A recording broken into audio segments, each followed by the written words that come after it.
Hello and welcome to the Modern Homesteading Podcast. I'm your host, Harold Thornbrew, and I'm joined today by... your co-host, Rachel Jameson.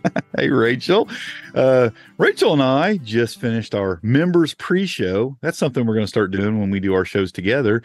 And it's just going to be like a half an hour or so of time we spend with our members of Patreon and our membership members, where we just do a little extra for them. And if you want to know more about that, you can check out the links for our membership or for Patreon and hear that little extra where we talk about our homesteads and some things we're doing and maybe our recommendations and just whatever we feel like talking about for that half an hour or so. So yeah, I thought we had a pretty good little pre-show there. Yeah, it was fun. You get to get a little bit more personal side of Harold and I and hear about a little bit about what's going on. So I hope that people come on over. Mostly just cold weather right now, though. Yeah, lots of complaints about the cold weather. It's funny because I do listen to a couple of other people's podcasts, obviously, and that's what everybody's talking about right now is being cold. The hot topic is the cold weather. That's right. Yeah, it is. It's cold and brutal, and people. I mean, people are freezing pipes. Everything else. Yeah. So. Yeah, it's crazy. It's crazy. Well, we like to think about better times. We like to think about growing gardens. And today we're going to talk about something that I think is on a lot of people's minds because of the world and the way the world is. A lot of people get into homesteading. Some people get in for health reasons. Some people get into it for the love of the lifestyle. Some people get into it because they feel like it's a necessity because of the way the times are. They just feel like it's really important to be growing some of their own food for a lot of reasons. But for one main reason, food security, having food on your table and not knowing if that's always going to be available at the grocery store and just to be able to have control over that and know that you're going to be able to feed your family no matter what's going on. So we thought today what we might talk about is planting a survival garden. Now, you've heard Rachel and I say many, many times, we're not doom and gloomers. Of course, we really like to look at the positive side of homesteading and gardening and whatnot. But the reality is, we've seen it in our lifetime to where the grocery store shelves were pretty empty, and it was hard to get stuff. So I also do garden because I want to make sure there's food on my table for my family. And there's nothing wrong with that. But there are some foods and there are some things to consider when you're thinking about like a survival garden. It's been called different things in the past, like victory garden. That's really what a victory garden was, right? I mean, it's definitely a more mild term, but a lot of people use this term survival garden. So we thought we'd put it in there. But there are some things to consider when you're growing that type of a garden versus maybe just your average garden, especially if you're limited on space. If you're limited on space, you definitely have to lean more towards some certain things to grow if you want them to be available or have we get into what things you have to consider there. But, I think the definition of a survival garden is growing things that will supply your needs as far as caloric needs and nutritional needs. Yeah. In that area. So, and then you'll be able to feed your family and stay alive basically. And if you can't get any other food. So that's what that is. Yeah. I think it's important to me. That's what a survival garden is. I love lettuce, all kinds of lettuce and greens and stuff like that. And they have a great place in the garden. But when you're talking about a survival garden, the return on your energy, it just isn't there as much as growing some of these more calorie dense crops that we're going to talk about. And not that you can't grow it, but if your space is limited and So, yeah, I think it's important. I mean, it really hit home with me, like, 3-4 years ago, when the world turned upside down. Right. I mean, it was like that year when I planted my garden, I definitely planted more what we would consider survival crops. I mean, I was thinking about it, I'm thinking, well, what do I need to be putting in the ground out here that's going to feed us? Yeah. And that first year, I don't think I planted anything because I just thought, oh, that looks fun. Everything I planted was with a purpose. I mean, I was thinking, I planted so many potatoes that year.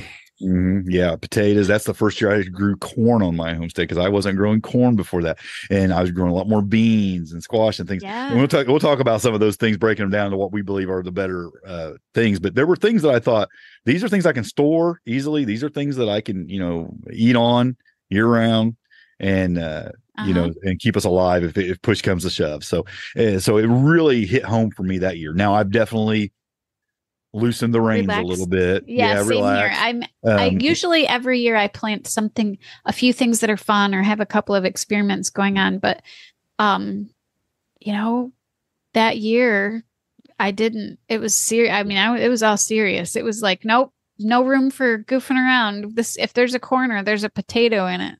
Yeah. And it's still a portion of my garden. I still consider that. It's still something I Yeah. definitely think Yep. these things have to be grown.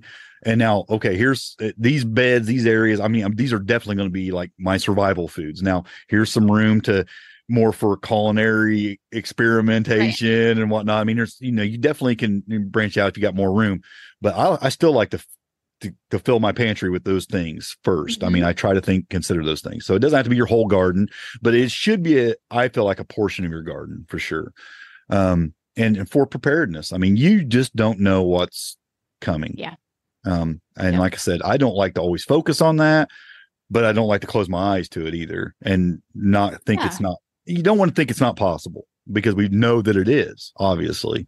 And Yeah. We're not doomsday preppers, but we like to be prepared homesteaders. that's right. And I think that's a proper way to look at it as a homesteader. I think preparedness is a huge part of Yeah. homesteading, and your garden plays a huge part in that. So that's what we're going to talk about today. I think one of some things to consider first, we have to consider locations. Most of these considerations are the same as any other garden. Yep. You're considering sunlight, your soil quality, your water access, but you do consider some other things too. Protection, not just from animals, but maybe from people when it Mhm. comes to a survival garden. And I think you put this in the notes, concealment. We might Yeah. want to conceal our I gardens mean, and hide them a little bit. I hate to say it, and we try not to be too negative, but you might need to consider that. You might need to consider that it needs to be concealed, or maybe and especially, so say you live in an HOA and they don't really allow some things in your yard, you might have to plant some potatoes in along some flowers just to fool your HOA. Do some So edible there's lots of landscaping. reasons to Yeah. conceal. Yeah. Yeah. Yeah. And like I say, you don't have to maybe hide everything, but you might want to hide a portion of it, not let people know you have so much in a situation like that. Again, it sounds weird to say that out loud almost because I'm It one for does. displaying my garden. I love just showing it to the world. I want everybody to see what I'm growing, but it does make sense, especially maybe if you're in a bigger inner city Hmm. urban homesteading. That could be if things got tight, you could definitely see a garden getting kind of ravaged if things Right. got weird. The grocery store, people can't get food someplace, they're going to get it someplace, if it means taking yours. I mean, that's just a reality of the world. Yeah, And it is. people are going to eat, they're going to try to eat, and if that means taking. You had also written down protection. And, we normally try to protect our gardens from pests, but, you know, given the circumstances, or even because I have such a small area to grow in, it's definitely something you really want to ramp up and make sure you're really protecting from like pests. Some of my worst pests are neighbor dogs, Yeah. but from pests, from raccoons, from those kinds of things. So between the protection and the concealment are really pretty important when you're considering gardening for this topic. Yeah. Yeah. And one of the things too, and when it comes to like protection against pests, there's a lot of people who would say, because this is a survival garden, you should be willing to go the extra mile to maybe not be completely organic to protect your crops. So you're Ooh, guaranteed pretty much to have something. And it's a fine line to cross you're because, going controversial. yeah, because it's a fine line to cross because I got into this for health, number one, and I don't want that. I don't want to use anything. Yeah. But if you were going to go that route, you could definitely go with more mild type, maybe like Seven Dust, or So you are could you definitely keeping use it. that on hand then? No, I don't. I'm not saying me. I'm I'm just talking about if wondering. I'm just saying if other people maybe felt like that extra step might be a way to go to guarantee a crop. It can. It really can. I mean, because I've been devastated by things that Seven Dust would have wiped Oh, out if I would have just done it, but I didn't yeah. do it. I was like, I'd rather not have that than put that Yeah. on my food. Like squash bugs and Um, potato beetles can just exactly. ravage. Yeah. Yeah. But there's some things you could that on the more mild end that you could do. Yeah. And I'm not saying that I support that or think you should. I'm just saying if you're planting a survival garden and that is your main purpose, it might be something to consider because it will Yeah. increase the chance that you will have food on your It's definitely something to think about as you think about planting a garden. yeah. So like if this is the reason you're planting a garden, it's definitely something you want to weigh in your mind what you want to do. And I am leery of bringing it up because I don't want people to do it. I really don't. It's like Yeah. there's Yeah. so much of that bad in the world that I don't want people to do it. But I also know that I would rather eat something that's been treated with a mild Mhm. pesticide than not eat. So Yeah. Very true. I mean, there's just what point do you say, okay, this is a good idea? I don't know. There probably is a line there. Yeah. There I is think everybody's going to have to weigh that yeah, themselves. for me, I've not felt so threatened by the fact that I might not have food on my table because I've been able to put plenty of food up without using those things. Yeah. But if you were limited on space and it was the main reason you were growing and it was something that was potentially an issue in your area, Mm-hmm. perhaps, maybe it'd be smart to do that. I don't know. I don't want to even say it for sure because I know there's people are probably like, I can't believe he's even going there because it is something I'm pretty against. I was surprised you said it. I'm pretty against it, but I think you see where I'm coming from on it though, too. Oh, I do. I totally see where you're coming from. And I'm thinking in my head, man, that would be a really hard, that would be really hard for me to do. I've worked so long and so hard to make my garden soil the way it is. And yet you don't want to, you have kids. I see it. A good alternative is buy a whole bunch of netting and just net everything to where they can't get to it. Okay. So that's what it's interesting you say that because we actually didn't write this in the notes. So when all of this happened, I think everybody knows what this is. Yeah. I went and bought a ton of row covers. Yes, so I can cover my entire, I think I have enough to cover my entire garden in row covers. Yeah. It is a pain to do it, but I was willing to do it. And that's how I actually kept my, that's how I kept the cabbage moths at bay the last 2 years. And it does work really well, but once things it has its own set of problems. But yeah, I mean, if you're going to think this through and you're doing this solely for a preparedness, you can start thinking about things like netting and row covers and low tunnels and maybe some high tunnels, stuff like that. Those definitely aren't concealed, but they certainly do help with bugs. I've used them.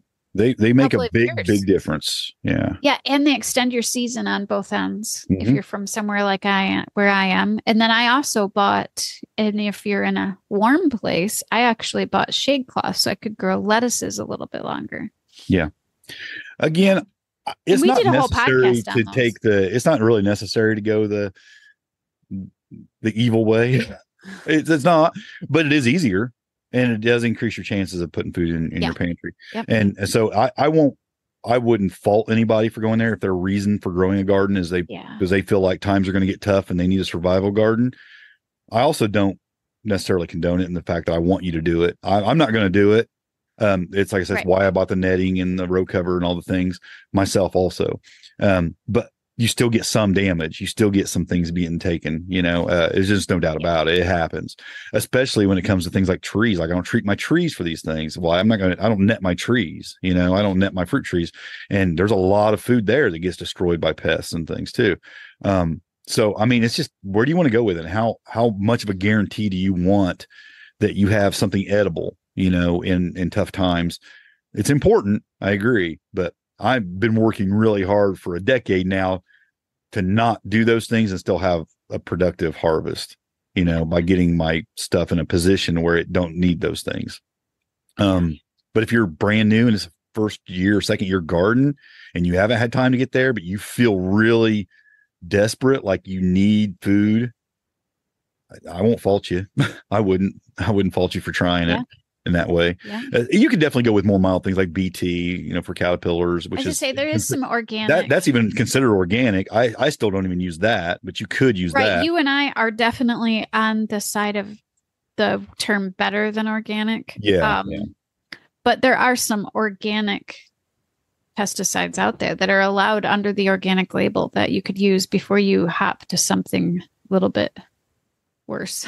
But there's people who are more extreme than us that wouldn't use things like plastic netting and things because they say, that microplastic's going to break down and get in your soil and things like that. There's people who are more extreme than us that would go and say we couldn't even use those things. And I'm definitely not there. I mean, there's a point where it's like, okay, it's not even practical now to really try to eliminate everything that can benefit you and put food in your pantry. So, now beyond right location and considering all those things for concealment and protection and all the things, considering what to grow. Now, this is a question, the age old question for every gardener. How do I know what to grow? I always start with one really important thing. Will I eat it? Yeah. What do you like to put in your mouth? Because if there's things I'm not going to eat, I don't see any sense in growing them. Okay. Right. Yeah. I mean, if you hate onions or you're allergic to onions, don't grow them. Grow them. I will never grow rutabagas again. It's a very productive crop. It's a very big vegetable. It's a root crop. It's a ton of food.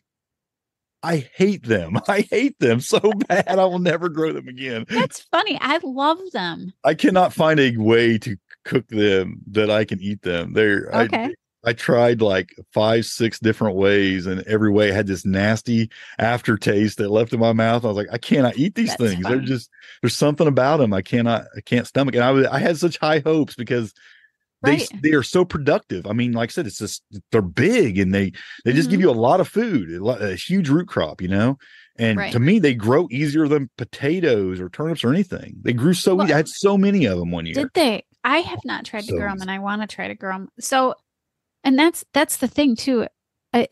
We said grow what you like to eat. Now, if you like to eat Cheez-Its and I don't know, Twix candy bars, you might have to start growing some things you don't like to eat and change your taste buds. Yeah. That's true. Your taste buds will adapt to different foods. I found that with grass-fed meats really big because they taste so different, and like you have to like almost put your taste buds into submission until you start liking it better because you're so used to meat tasting a certain way that when you start eating grass-fed beef, for example, it's like it tastes a little different. And maybe not even quite as desirable for us. Now I love it. It took me a while before my body. Chicken is that way. It can be a little bit tougher when you first heritage turkey is the same way, I find. It doesn't taste the same, and it just has a different taste, and it's like maybe you don't even crave that taste at first, but your taste buds will adapt to it, and then you'll actually crave it and like it. Yeah. Anyway. So you might have to change your taste buds a little bit, but there are, almost everybody likes some of these vegetables we're going to talk about. That's part of why you would want to grow them. So, yeah. Go ahead. Oh, I was just going to go to the next one. Something that grows prolifically, something that grows a lot of what it grows and grows easy. I mean, I think that's important because you don't want to try to force something that doesn't grow well in your zone. You don't want to try to. This is a survival garden. This means that it needs to grow well without a lot of input, so you want something that's going to give you a lot of food for little effort and, a fairly secure guarantee that it's going to produce for you in a big way. Yeah, because I mean, it's likely that if we're in the situation that we need these gardens, you're pretty busy. So you're not going to be wanting to spend tons and tons of time to baby this one plant that's going to give you one meal. And I think we might even mention a few things that are maybe not the most productive things, but I think they're beneficial because of the nutrition aspect that they'll give you. And I'm going to mention a couple I think that are like that. Yeah. They might be worth it, but So That's there's a you have to balance there as kind of weigh well. the Yeah. calories, and that's why I was saying, as much Yeah. as I love lettuce, lettuce isn't a calorie dense food. Right. That said, certain kinds of lettuce and in certain times of the year grows pretty prolifically. Yeah. So, But there are some other yeah. greens that grow just as prolifically that have more nutritional value than Yes. lettuce. And Yep. we can talk about those. So, yeah. So definitely something like that. Calorie output really is calorie and nutrition output. Some will be more Yep. heavy on calories, some more on nutrition, but you need it both. You need a good combination of both. You need a lot of calories and you're going to need a lot of nutrition from your garden. Pest resistant. I mean, we kind of talked about that already. Yeah, It's we going to be a did, but huge thing. Yeah. and some things are more resistant than others naturally. Yes. There's just some Yep. things that don't get attacked by bugs all that much. I can tell you that squash bugs are bad, and they love my yellow squash. They tear them up. Squash bugs, potato beetles. Oh my Yeah, word. It's like yeah. a constant battle.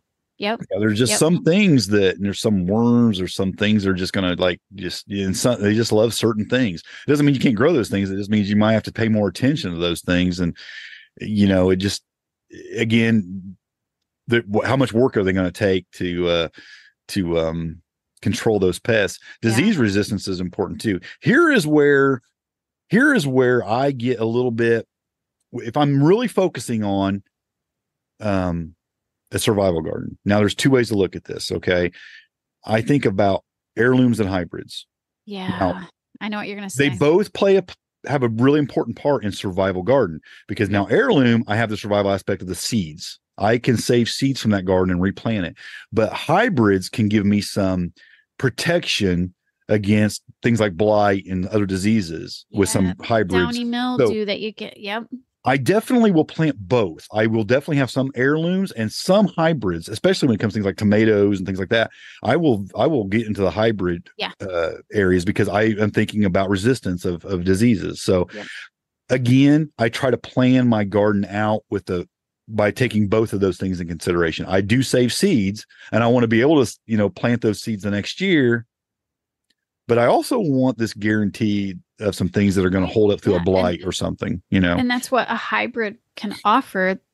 When you look through your seed catalogs, which I got, I'm trying not to order more seeds because I have enough, but I got a Johnny catalog in the mail yesterday, and it's calling to me to look through it. But, those catalogs, Johnny's has both, and it will tell you what it's resistant to. Yeah. And it can be really, really helpful. That does not mean a hybrid plant is something that was bred to, it was bred to be resistant. It does not mean it's genetically modified. It's hybridized. Yeah. So there is a difference, but the heirloom varieties you can save the seeds from so easily. Yeah.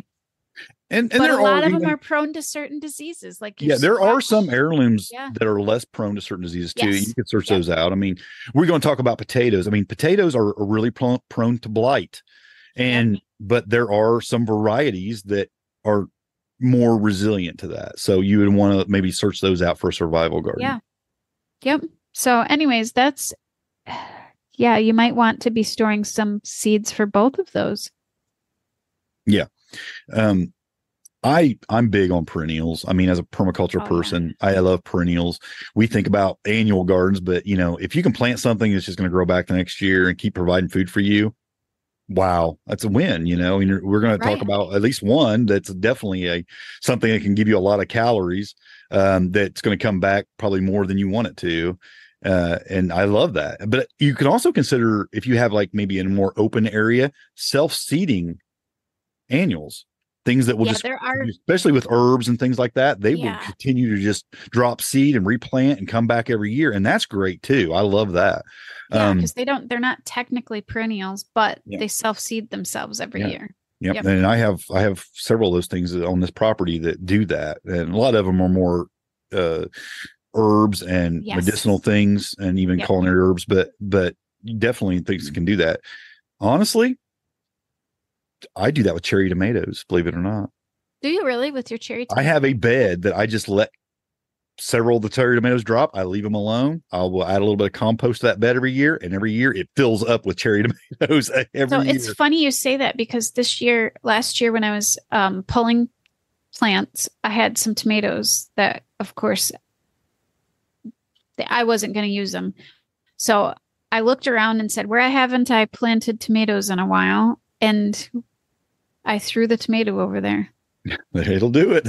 It'll absolutely do it. Yep. There's always a bunch of cherry tomatoes that just drop, and I just let a few of them lay there. If they're rotten, I just leave them lay. And then I'll, like I said, in the fall, I'll add a little compost to that bed, put it to bed for the winter, and guess what grows really thick there the next year? Cherry tomatoes every year, that same bed, and it works great. And I mean, we didn't add that to our list of vegetables. We can. I think it's a very prolific plant. I think it puts off tomatoes are loaded with vitamin C and antioxidants and all kinds of beneficial things. They're really nutritious. It's a great one. And like I said, it wasn't even in our list that we had down there. It's not. No. I think it's a great one. I think it's one we can definitely put in there. And you can also put things on that list that just, to me, things that are super easy to store. So yes, sun-dried tomatoes or dried tomatoes are so easy to store. And you can store them for quite a while. You just vacuum seal them into a bag or into a jar when they're dry, and they're like candy when you they freeze good. They can good. I mean, they're just so versatile to store, and you don't have to have special equipment to store them if you don't have it. Yeah, and they add flavor. And if you don't want to put full size tomatoes in your list, cherry tomatoes do all the same stuff. It's just smaller. They come in a smaller package. That's all. I like to do we always grow the yellow pear tomatoes. Yeah, those are good. Yeah. They're like little candy. And I dry those. I dry so many of them every year. Grow these, the name is just large cherry tomatoes. That's all they call it. It's called large cherry. And I'm going to tell you what, these things, I've bought the seeds 8 years ago, I think. And I just, like I said, every year they just replant themselves. Are those indeterminate? Yes, they're indeterminate. They vine out. I mean, they go crazy. They go, they turn into a jungle of tomato plants. They get like 6 or 7 feet tall, and there's so many tomatoes. Yeah, you can't even get to them in there. It gets so thick. I mean, I can't even reach it. And it's like I have to tie a string around one of my grandkids and send them in and pull them out when they're done. Yeah, exactly. That's what these get. I have to trellis them. They're just crazy. They go wild. Yeah. Those are just some of the things to consider when you're considering what to grow, because I feel like that's important when you're thinking survival garden. You're thinking, okay, I got to be able to store it. It's got to provide for me. It's got to meet my caloric and nutritional needs. I should be able to save some of the seeds for the next year if I can't buy seeds. Should have some resistance. I mean, all these things should be considered. And it's not really that hard. Like I said, seed catalogs have made it fairly easy for us. Oh, yes. Well, and some of these seed catalogs like Johnny's have so much information in them. Even if you don't think you would order from them, the information that is there about, varieties and growing and everything is definitely worth it.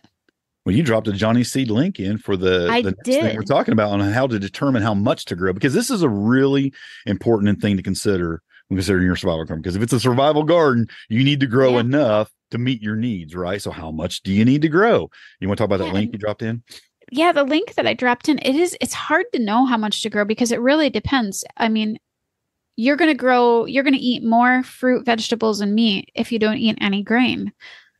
And so it really, really depends on what you eat. But the Johnny's actually has a really nice table on their website that talks about, for example, it starts with bush beans, and it says 100-foot row is 800 seeds, and it will grow 45 pounds of beans. So that's good information. It's just kind of nice. It's really good information, and they have. This list is quite long. It has lots and lots of vegetables on there, and it just tells you how many seeds you need per 100-foot row, and how much pounds of food that's going to put out. And you can find these charts other places too. It was interesting that I saw. It was funny. You know how the internet is, and maybe it was just Facebook. Once you click on something like that, then suddenly it started showing up on Facebook for a couple of other places that had something like that. So there's a few of those out there, but that's kind of how you know. And then keeping track of what you eat. I mean, you're not going to grow beans if you don't eat them. Yeah, So, I'll also mention a book that I found pretty handy. It was by Melissa K. Norris. It's called The Family Garden Plan: Grow a Year's Worth of Sustainable and Healthy Food. And it's a good book. It oh, really helps nice. you. It's a good book for helping you kind of plan out how much you need for your family on what you're growing. So it's called The Family Garden Plan. And I'll put a link to that in the show notes so you can check Okay. that out. And it even has a planner. There's a book and then there's a planner she has that has like the worksheets and stuff in it. So I'll put links to all that in the show notes. But yeah, I find that to be I thought it was really good. You know, just kind of helped me determine on a few things what I wanted to grow and how much I wanted to grow something. Yeah. Yeah. There's That lots of is tools helpful. out there like that. I So guess now we can jump into our list of survival garden crops because hey, that's why the people are here. What do I need to be growing? I mean, if I'm going to grow a survival garden, I mean, what is it? And I think the first three we have are going to be really super obvious. right. So Yep. you go ahead and start with the first one. Potatoes. I mean, who Potatoes. almost everybody eats potatoes, and that's why I have them on here. Plus, they have, they're loaded full of potassium and magnesium. They have calories, Mm-hmm. and they're fairly easy to grow. Yes, there's some pest issues with them, but And then disease. Yeah. and then on top of and diseases, yeah, but then on top of it, they also store for a decent amount of time, even if you don't have a root cellar. But you can them or freeze them. And the ones that store the longest are like the Burbank, Russet, the Kennebec. Yeah. But I put a link in the show notes. It was to it's Oregon State. The Oregon State, they had a list of the ones that actually store the longest. Yeah. Which We is did a whole nice if you're gonna podcast on store them. potatoes not too long ago. Yep. I think so we can maybe drop a link in for folks and go back and listen to that podcast episode, what we done on growing potatoes. So I thought it was helpful. And yeah, potatoes are a great one. And there's 101 ways you can cook them that are delicious, which I think is important. Yeah. I mean, I mean, hash browns and fries and baked potatoes and stuffed just potatoes. adding them They're into just amazing. dishes and just so many ways to use them. Yeah. I mean, so many ways. There's just and I've had bad years of potatoes. I've had great years of potatoes. A great year, and you will have so many potatoes. You won't know what to do with them. That was me. I think that was 2020. We had so many potatoes. It was insane how many potatoes. Last year for me was not a great year. I have had 2 years in a row where I haven't had a great year. Before that, I had the best year. So I didn't have potato beetles and I didn't have a disease, but I had the little wire worms. I think it was more of a rain. It's like we got a lot of rain, then we got no rain. We had that big drought. And I think it was just that affected my potatoes and how big they got. They just didn't get real big. They didn't grow well. Yeah. They just didn't have great years last couple of years. I had pests. I actually had, I think they're like basically mealworms. Okay. Digging through mine. I had lots of them, but they all had little mealworms in them. So I actually think the second one is a better option for a survival garden. And for a few harder reasons. Where I'm at, they're a lot more work, but yeah. Sweet potatoes are awesome. I think they are definitely mid United States South way better than the upper. Yeah. Probably regular potatoes are better for up there. But I think if you can grow sweet potatoes well, they're probably, in my opinion, the best survival plant. And they store so they easy. You can store excellent. They don't have a lot of pest or disease issues. You can eat the leaves and the actual potato, which is not technically a potato. Right. Yeah. But and they're delicious. You can cook them a lot of ways. Very nutritious, high calories. Yep. Just all around great. The way they the way they grow and the way they can provide for you. And I mean, you can just cover an entire area with them. The greens will just take over and go everywhere. I grew them one year, and it's a lot of work to grow them up here, but I grew them one year, and I tell you, I just dug and dug and dug. They are prolific.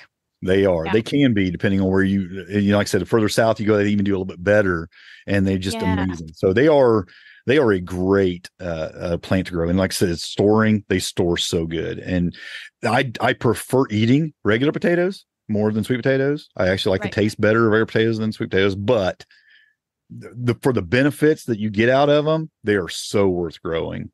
for on the Yeah. survival garden aspect. So Well, and you I can, think the nice part about sweet potatoes is, and it's the same thing. There's a little bit more work involved. You have to get your slips to grow, but it's similar to regular potatoes where you can save that Mhm. potato and that can be your seed for the next year. Yeah, I literally though I've left some in the ground and Mhm. just let them come back and don't even.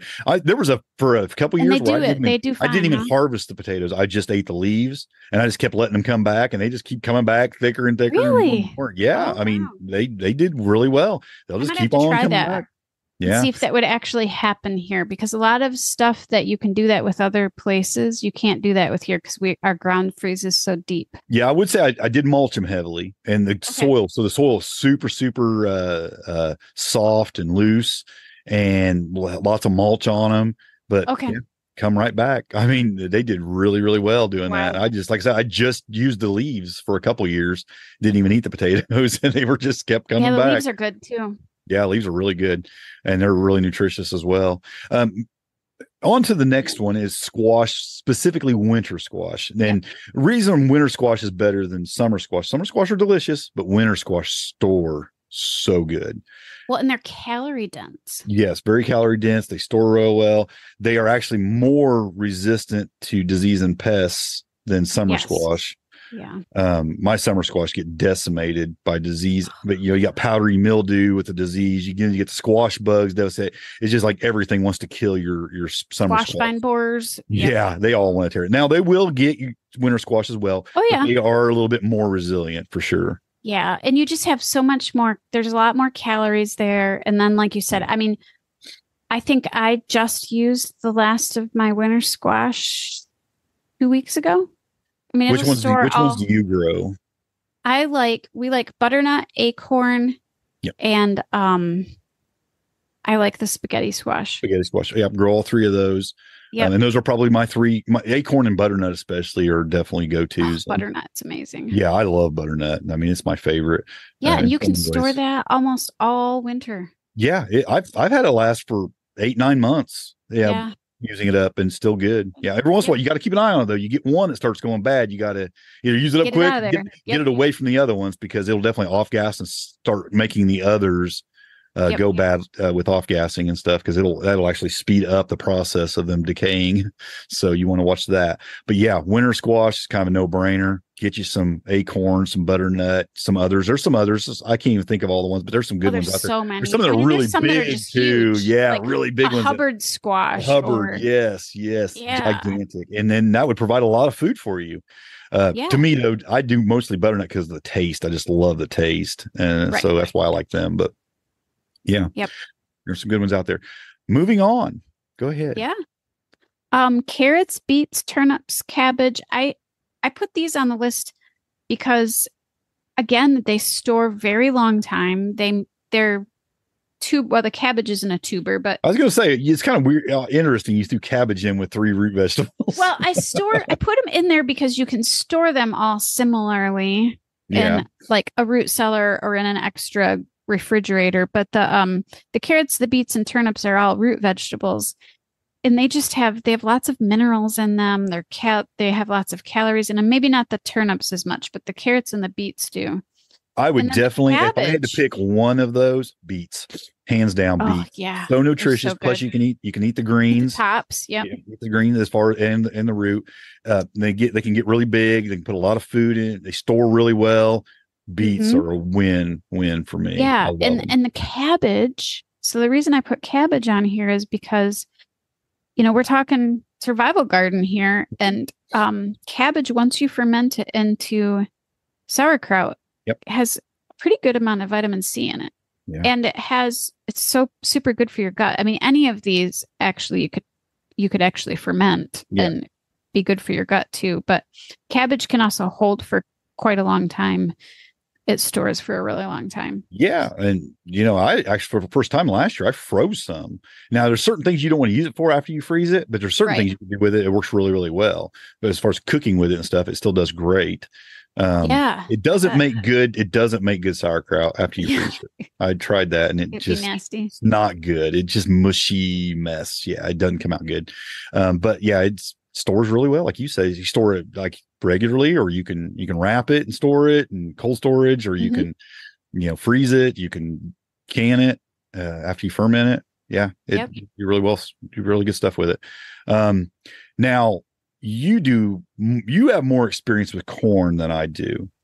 Yeah, and I wouldn't even call myself an expert. I mean, we have there's people that just they go Yeah, really deep and dive into corn pretty deeply, but I have grown specifically I've grown a lot of dry corn to yeah, grow for yeah. I've grain. definitely grown more sweet corn Yeah. to freeze and eat. I'll freeze it and we'll eat it year round like that. But yeah, I haven't done as much with dry corn. But Yeah, it's and the definitely reason I something put I'd that think on there better. is because it is a grain that you can make some bread out of, and corn is, I would say, the easiest grain to grow and process yourself without special equipment because you just grow it, you let it dry, and you pull it off the cob. Where if you're growing other grains, you have to separate they call it the wheat from the chaff, and Yeah. it's a much more of a process. Where with corn, you grow it just like you grow sweet corn. You just don't pick it and you let it dry out and Mhm.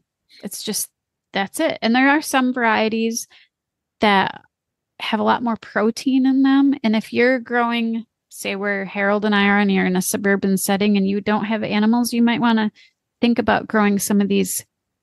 You might be wanting to think about growing some plants and vegetables that have higher protein content. And one of those breeds is the Hopi Blue has a pretty high it has the highest protein content of all the dried corn. So, Okay. and of course some of that will depend on your soil and stuff too, but yeah, there's a couple of breeds that have a higher protein content, and True Leaf Market sells that. There's a couple other places that sell that Yeah. Yeah. breed, but and it's easy to store. Once that corn is dry, you just put that in a mason jar and You could even use that little vacuum sealer you talked about you can earlier. use that little vacuum sealer. You have your seed for next year and you have your cornmeal. Yeah. Yeah. So, I think corn's a great one. I will throw another grain in the mix. I'm going to okay. put the notes here. Amaranth. Okay. Amaranth provides a lot of grain. Like each plant, I think produces about a pound of grain, I want to and try so it's growing it. very prolific, very healthy, very nutritious. And if you're going to pick a couple grains, yeah, corn and amaranth might be. If you don't want corn, amaranth might be one to go with because it's definitely produces heavily as far as grains Okay. go. Have you And grown that? I have a small scale. Just I haven't done Okay. enough to really store grain, do anything really heavy Yeah. with it. But yeah, I've grown a few plants just to play around with it. Yeah. Cool. And it does provide a lot. It is a lot. So I it does really, actually really well. use amaranth flour in my gluten-free Hmm. cooking. So you Yeah. saying that is triggering me that I need to buy some seeds and try Yeah, it that. does really well. And as far as where it grows best, if I don't know, I've grown it here. It seemed to do really, really well. Okay. I don't know how it would do up in your area, but yeah, I might do some research in that. But I found it really beneficial. It's one I would definitely throw in the mix if I want to grow a grain, and maybe corn's not the one, because there is a difficulty with corn, and that's with pollinating corn. If you're in a small Yes. area, you want to grow as big of a patch of it as you can Hmm. together Yes. so it can pollinate, or you got to get out And there it's a and hand heavy pollinate feeder. it. It's a heavy feeder. So there is some things about corn that make it a little more difficult, Mhm. especially if you're dealing with smaller gardens. But I think it is out of those two, I would definitely pick corn if I can grow corn, just Yeah. because it's easier to just have mass production of it, to get a Yeah. lot of it. But amaranth would be my second choice for a grain if I was really wanting a grain, for Yeah, and sure. amaranth might actually have it doesn't have that recognizability. Like we were talking about concealment. People Yeah, would it just see does. that as a Nobody would know flower what and that they wouldn't was. Yeah, even, yeah, they wouldn't even you could blend that in assume with anything. landscaping. It's really pretty. Yeah. Yeah, it is pretty. That takes us to one that probably everybody would think of is beans. I think Yeah. beans are definitely one you have to put on the list. For Yeah. me, if I'm limited, I'm going with pole beans because pole beans Okay. are just so prolific. I mean, Well, they and you can produce go so up. much. You grow up and it just produces so much. I mean, I know when I grow like a lot of beans, I can go out and just walk around and fill like baskets up just Mhm. daily because Yeah. every day it's just putting out more and more and more, and you can just keep going out there and just keep grabbing it. And they store so well. They freeze really good. They can really easy. They It do. just there's so much you can do, and a lot of nutrition there. It's just a great one to Right. grow. Yeah, there is. And but if Yep. bush beans are have their place as well. But I just think if you're looking for a lot to have a lot of beans, Oh yeah. I find that pole beans do outproduce bush beans. Especially in a small garden, you can trellis them. Mm-hmm. You have any other thoughts on I have dry beans on here, which I've grown. I've grown the black ones, black beans and kidney beans. And last year I grew peanuts. But which is technically a bean. It's not a nut. But I just like the idea because again, the storability, the calorie Is density. it a bean? I thought it was a tuber.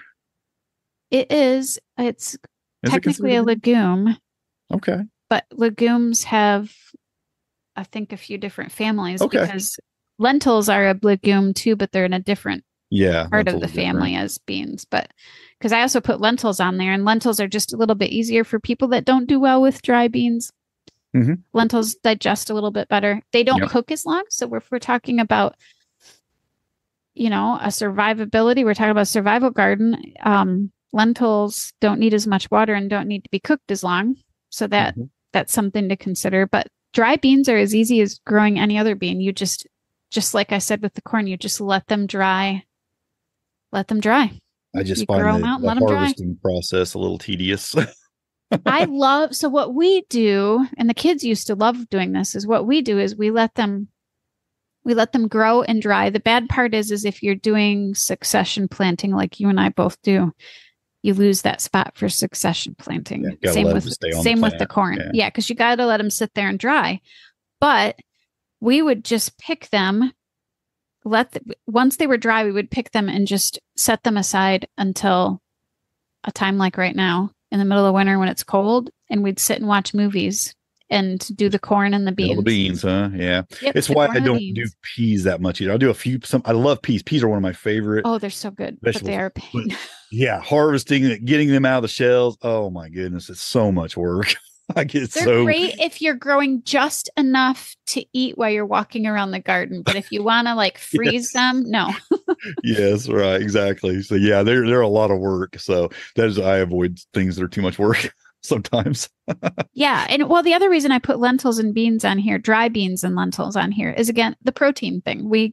You're going to need some protein, and the dry beans and lentils have protein. Lentils have a little bit more than regular dry beans, so. That's why I put them on here. You also added sunflowers, especially the mammoth sunflowers, because there is a lot of seeds there. And now I've even got an extra little thing with that now, because now I got that oil press, so I can actually take those and make oil, which is another benefit to having those. But I think there's a lot there for the fat and the calories that you pointed out. It's a great one, very prolific, nice to look at, fun to grow. I mean, they're great to grow. I mean, I think it's definitely a plant for the win to have in your survival garden for sure. Yeah. And you get the biomass out of that if you chip it down, and that's kind of nice. So yeah. Makes a great feed for chickens and stuff too as well. I mean, you could take heads of that and grab it. And if you have livestock, you want to think about growing survival garden for them to feed them. I mean, it might be a thing to consider there. They'll eat that stuff too, and it's really good for that because it's so prolific. You're going to get a lot of it, and it does provide an extra feed for them, a bonus feed. So, for sure, something to consider there as well. Garlic and onions made the list.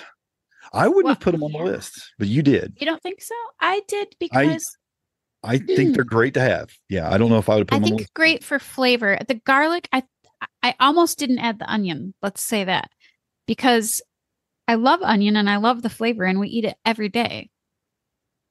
But in a survival garden, I wasn't so sure. So that's why I put the walking onions in there. Walking onions, yes. You don't have to do anything. They just keep showing up. Yep. But the reason I put garlic in there is because it's so medicinal. Yes, it's a good point. Antibacterial. It's, you can use it almost like an antibiotic. I'm not giving medical advice. But I mean, so that's why I put it. It's just so medicinal. Yeah, I love growing it, and I think it's great. And it's the easiest too. Yeah. I mean, I saw success, you want to feel successful in your garden, grow some garlic. I mean, it's so easy to Yeah. grow. Or Um, toss some walking onions in there. You'll never have to plant onions again. I mean, they just keep coming up. yeah, yeah. I mean, so yeah, I get why they're there. I just when I was thinking about, I was thinking more like on the nutrition side of Yeah. calories and nutrition and eating something you can eat a lot of. I'm not gonna eat a lot of garlic. I might eat a lot of onions. I mean, you put onions about everything. I do that. But yeah, definitely. I see Yeah. them. I see where they could have a place in your survival garden for sure. Next you put in here medicinal herbs. And I do think it's important to have a lot of herbs. Um, Yeah. you mentioned a bunch here, which I'll let you kind of go through your list, but I think, yeah, at least have a few. Hmm. Because one, they're super easy. I also Yeah. think they can bring a lot of success to the rest of your garden by interplanting them, Yeah. which is For sure. good. So I think they're worth having for that. Um, a lot of I them are think too, just the perennials, flavor. and Um, yeah, and to add some life to your life. You want some yeah, flavor in your because cooking. Yeah. if we end up if you're planting this for a survival garden, sometimes you just need something for your mental stability, and having a nice peppermint tea or a chamomile tea makes life a little enjoyable. Yep. But Yeah. they do also have, medicinal qualities. And that's why I tried to think of the more common ones. I have some pretty wild ones in my garden, but I was thinking of some of the more common ones like oregano. You can use it to cook with, but it's also medicinal. And peppermint, chamomile, echinacea, lavender, calendula. Did I say that right?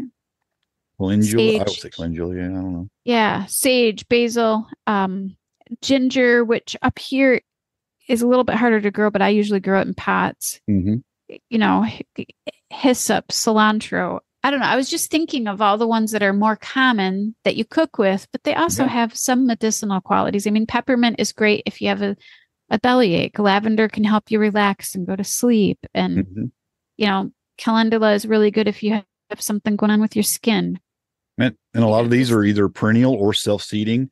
yes. So Yep. you're gonna have a constant supply from there on out once you plant it once. So that's good. Yeah, Yeah. definitely can have a place in your garden. I mean, there's so many benefits to growing herbs. Yeah, that you should definitely have some. Yeah, it isn't going to be like something like heavy on calories or anything like that, No, but no. it definitely has a purpose in a survival garden for sure. Yeah. And you can use them for teas and tinctures. And like you said, interplanting them in the garden. Mhm. They collect pollinators, which definitely are important. Yeah, So, absolutely. yeah. I like your side note on the next one you entered here. Sunchokes made the list. That's Jerusalem artichokes, or as some Yeah. people call them, fart chokes. That's Uh, why that's why the LOL after yeah, those. yeah. So there's a little side note there. Ugh. Yeah, and what I love about them is you plant some, and you're Mhm. always going to have some, always and Exactly. forever.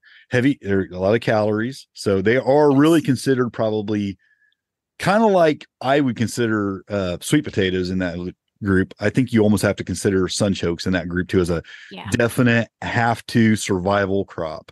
There's something that like you plant some of it, you can't control it. It's going to go crazy. Yep. It's hard to control, but it's one of them foods that you're always going to have food if you have them. They are Hmm. just dig them up when you Well, want them. and They're there. some animals can eat them, like your pigs Yep. and stuff Yeah. will eat them, and they have Yeah. that concealment.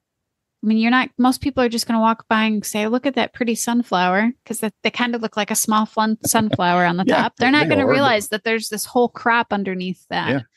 Yeah. Yeah. And you just leave some in the ground and they just keep coming back, and you don't really even have to intentionally leave some in the ground. You're going to leave some in the ground and they're going to Oh, come trust back. me. So I you're think not going to that get them all.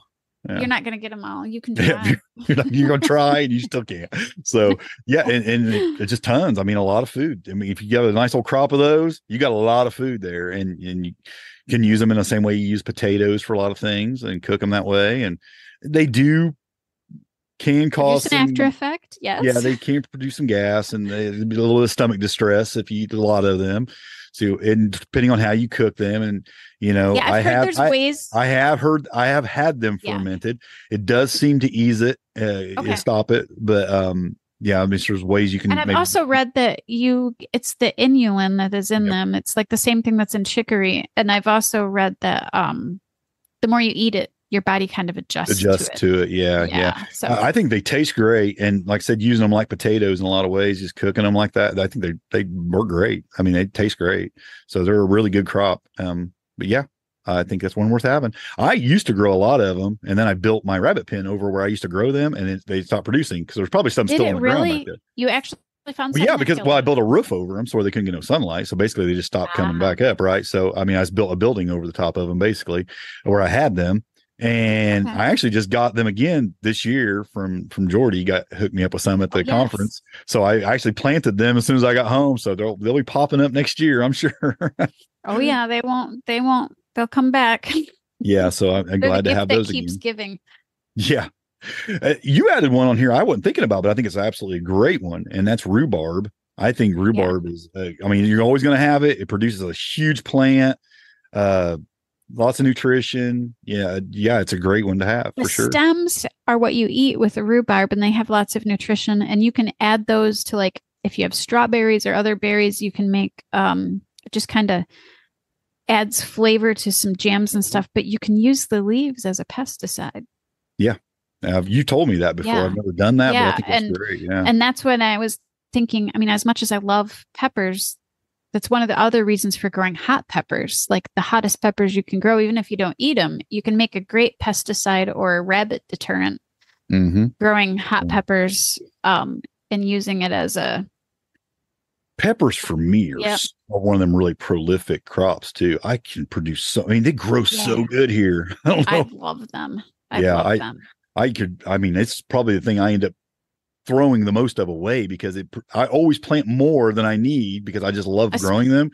And then I have so much, I don't even know what to do with it all. I try giving them away and I can't even give them enough of them away because there's so much. I would like to have more sweet peppers. We are not big on the hot peppers, and the sweet peppers are the ones I struggle a little bit more to get. Well, like the bell peppers and stuff, you don't get as many per plant either. Right. So we like those. But like the sweet peppers, just the long sweet peppers, those seem to grow really, really well here. Do really good with those. But yeah, like the jalapenos and things like that, just so many of them. I can't even use them all because I'm not a big hot pepper. I mean, I eat some, but I don't eat enough to keep up with how much I plant. I always plant way more than I need for some reason. I don't know why. Yeah, you really only need, if you don't eat a lot of them, you really only need like one plant. Yeah, one or two. They produce a lot, and we're just not big on them. But I started using them as we have a rabbit problem, so I started using them to keep rabbits at bay, and other. And you find it working really well? It works fair. Yeah. Not as good as a really good fence, but our rabbits are smart and they somehow get in the garden. So. Well, you made rhubarb. When you mentioned rhubarb there, it made me think that's my favorite pie. I love rhubarb pie. Really? Love it. It's my favorite pie. Our favorite jam is strawberry rhubarb jam. Yep. It's a great jam. Yeah, for sure. Yep. I was surprised that you added my favorite plant overall to the list because I wouldn't have put it in there for a survival plant at all, but it is probably my favorite plant in my garden.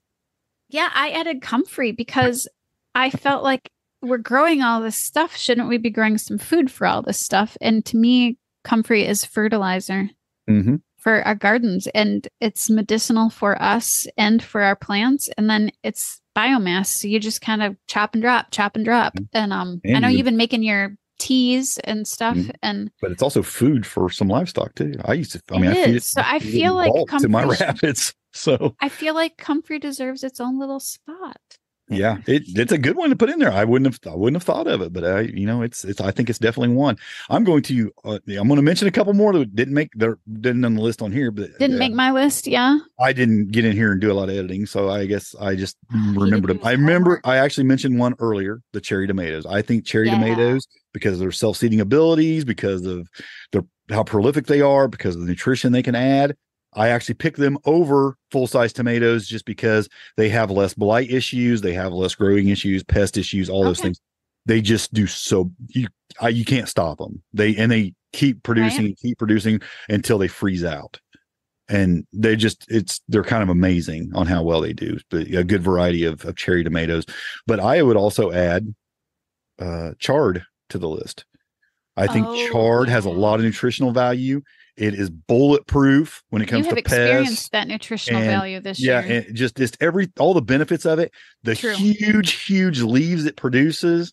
There's a lot of food. Of course, when you cook them, they shrivel down to nothing. But they produce this really giant leaf. You can do so much with it. It's not even my favorite flavored food to eat. Oh, really? I love it. I like it, Love it. but I don't. It's not. I would rather eat lettuce. I would rather eat spinach. But Really? but I'd rather kale. have chard than those two. But I like it better than kale though. Yeah. And because of the size of the leaves and how easy it is to grow and how it just seems to grow no matter what, and I will kick the snow off of it and eat it. Well, it doesn't mind the cold. It doesn't mind the there's heat. A point. It doesn't. Yeah. Yes. Yep. It gets below zero, it's dead. But if it's in the 20s, it's still going, and you can kick the snow off of it and eat it. It's kind of amazing. Yeah. And it tolerates the heat in the summer. It's pretty crazy. It does grow no matter what, basically. Yeah, and you can store it, you can ferment it, you can freeze it. I think people freeze. I've dehydrated it too. You've dehydrated it. You can dehydrate it. I know. I fermented some to try it fermented to see how it was. It's okay. Yeah, it's all right. I think it does pretty good. So I mean, there's just I like it. I think it's one that's, if you're going to grow a green, which I think having a green could be really important. I think it'd be the one I would add to the list. Now, some people I think would pick maybe collards. If you're down south, you might go with collards. It might even grow better down there. I don't know. And that's a really good nutritious one as well. Kale is an option. If you like kale better than chard, you can go with kale. Yeah. Kale is really prolific, grows really good. Well, chard has a lot of potassium, which you need quite a bit of. I love the potassium benefits of it for blood pressure issues. But I think pick a green. I would pick a green, whether it be chard, kale, or collards. I would pick one of those three, or if there's another one maybe you can think of, but I would probably try to pick a green that grows really well in your zone and have a really good growing green as well. Yep. I would avoid lettuce just because you can't store it. Well, and I think as far as survival garden goes, I think chard, if you picked a rainbow chard, say, and you lived in one of those neighborhoods that you needed concealment because of an HOA or for some reason, I think you could almost put a rainbow chard out there and people would wouldn't recognize it as food. No, it's a beautiful plant. It'd just be pretty. It grows really, really well. So I wanted to drop those couple in there because I think those would be beneficial in having in your garden. As far as, wrapping this up, most of these things we talked about are going to harvest really well, store really well. Some take a little bit more work than others. Some just basically throw them in a cool spot and they're going to just store great. Some you're going to can, some you're going to dehydrate and freeze, whatever. But all these, I think, are things you can do that with fairly easily and use in your survival garden. So I think having a survival garden is a great idea. I think if it's not something that's maybe on your radar as the most important thing, it should be something you think about. It should be preparedness is just something we should all think about to some degree, and at least plant some of these crops with the intention of growing enough to feed you if you, for some reason, couldn't get food any other way. So I think and for me, the ones I picked because of just the input to output, because it's a lot of work to do a garden and you want something that is going to give you those calories back in the situation that we're talking about, a survival garden. It's not that I don't love greens and tomatoes and peppers and all that kind of stuff, but the ones that we talked about, they just have a ton of calories or fat for the work that you put into it. So that's why we put them on this list. Yep. Well, I think that wraps us up, folks. We hope you'll get out there and plan your garden and even plan a little bit of it to survive on if you have to, but enjoy the garden too, and plant a thing or two that you just love to eat or that maybe didn't make the list, but you'll enjoy the flavors and enjoy it. And maybe you just want to experience something new. There's so many things you can grow, and there's probably several things that could have made a survival garden list. These are just some things I think we think of because there's things we eat and we grow and we like. But it might change depending on where you live too. I mean, people, if you lived somewhere else, you might have the opportunity to grow things that we just can't grow here. Oh yeah. I'm just thinking of things. If I lived down south, I would grow different things. Absolutely. Right. That maybe. The other thing I wanted to talk about, which we kind of brought up, was we have the book club, which is going to be meeting every other Wednesday. Mm-hmm. So that is coming up next Wednesday. Yeah, we have 3 more sessions of that. And Yep, we and we're did the first, doing it was just four. It was just broken down into four meetings. it's really good. It was great last time. So Yeah, I thought it worked yeah. really well. And yeah, I had some great information in the book. We're doing Ben Falk's The Resilient Farm and Homestead. Yep. Great book. And I think it's one we're jumping into. If you can't make book club, pick that book up. It's a great read. And It is a really good book. I think I love doing the book club, especially because I love that you're really focusing on some in-depth parts of the book and thinking about them and how they apply to your homestead and things. I think it really helps when you're going through it with a group of people. Yeah, it's a little bit of see things that you don't always see. Yeah. Oh man, we had such a great meeting and it was really interesting. We had people from not just the United States, so that was really fun. Yeah, it was fun. So it's always great to have a lot of different viewpoints of where people are growing their gardens and how they're homesteading, where they're at and stuff. So that's fun to kind of see different takes on things. And maybe there's even things in that book that are somewhat controversial, which we brought up a couple things that maybe not everybody agreed with, which was great. I love that, so it's fun to talk about those things in book club. So yeah, you can still jump in and join in on that if you have the book and you want to jump in and hear what folks are saying about it. So yep, we're doing that. And other than that, we'll see you in the homestead front porch.